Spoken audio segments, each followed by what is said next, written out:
মাজারের 1 টাকাও অন্য কোথাও যাবে না। ব্যবস্থা করেন।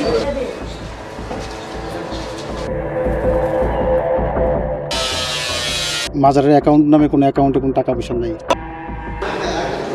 আয় ব্যয়ের সচেতন নির্ধারণ করার জন্য আমরা আজকে দান বক্স বসিয়েছি। আপনি একজন লোক দেন, কারণ টাকা পয়সা আছে আপনার এখানে, টাকা আছে, সারাদিন টাকা উঠছে না। আজকে বক্স স্থাপন করবো এবং এটা যৌথ তালা থাকবে এবং এই তালাগুলো চাবি ওনাদের কাছে থাকবে, আমাদের কাছে থাকবে। মাজারের অ্যাকাউন্টে টাকা জমা হবে, অর্থাৎ মাজারের 1 টাকাও অন্য কোথাও যাবে না। এটা মাজারের অ্যাকাউন্টে থাকবে, মাজারের জন্যই ব্যয় করা হবে।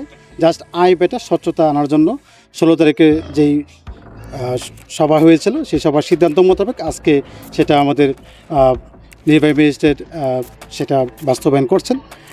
আয় ব্যয়ের সচেতন নির্ধারণ করার জন্য আমরা আজকে দান বক্স বসিয়েছি এবং সবাইকে আহ্বান করব দান বক্স আপনারা আপনাদের দান যথাযথভাবে দেওয়ার জন্য।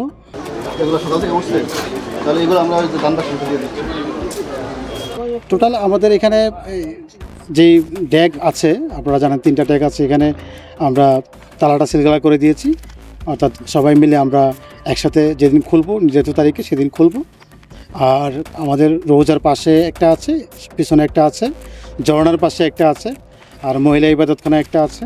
অর্থাৎ যে জায়গাতে ইউজুয়ালি দান করা হতো মানুষের সেই জায়গাতেই বসানো আছে দান বক্সগুলো। ওনার পাশে উপরে দাঁড়াও, দুইজন থাকবে, এখানে একজন আর আরেকজন হচ্ছে ওনার পাশে। দরকার হিসাব নিকাশ স্বচ্ছ হবে, সেই জন্য সবার ঐক্যমতের ভিত্তিতে এখানে নতুন করে দান বাক্স বসানো হয়েছে। তো এখানে এখন থেকে সব জমা হবে, যত আগত দর্শনার্থী আছে তাদের দান খয়রাত নজরানা সব কিছু এই দান বক্সে ওনারা দিবেন। সবার উপস্থিতিতে মাজার কর্তৃপক্ষ এবং আপনারা যারা সাংবাদিকরা আছেন, জেলা প্রশাসন এবং একটা কমিটি করা হয়েছে, ইতিমধ্যে আপনারা হয়তো জেনেছেন। যেই কমিটি দান বক্স খোলার জন্য নিয়োজিত, জেলা প্রশাসক স্যার স্বাক্ষরে যে কমিটিটা হয়েছে সেটা আপনারা জানেন। এই কমিটির মাধ্যমে সবার উপস্থিতিতে নির্ধারিত সময়ে সেটা খোলা হবে এবং যে অফিস একটা বসানো হচ্ছে ইতিমধ্যে আপনারা জানেন অনেক জায়গাতে এরকম হচ্ছে, যেমন কিশোরগঞ্জের পাগলা মসজিদে যেভাবে সেভাবে হবে, স্বচ্ছ হবে, মাজারের টাকা মাজারের অ্যাকাউন্টে জমা হবে। সবাই মিলে আমরা এটা ব্যবস্থা করবো। ইতিমধ্যে আনসার নিয়োগ হয়েছে, আনসার থাকবে সার্বক্ষণিক, এখানে সিসি ক্যামেরা থাকবে।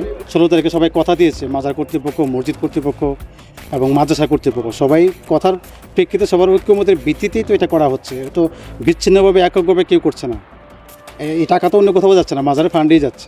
সবাই মিলে যে সিদ্ধান্ত নিয়েছে সেই সিদ্ধান্তের প্রেক্ষিতে কিন্তু আজকে করা হচ্ছে। এটা একান্তভাবে ব্যক্তিগত কেউ করছে এরকম না, কিন্তু সবাই মিলেই তো হাসিমুখিতে বললো যে না, দান খয়রাতের হিসাবটা এটা স্বচ্ছ হওয়া উচিত।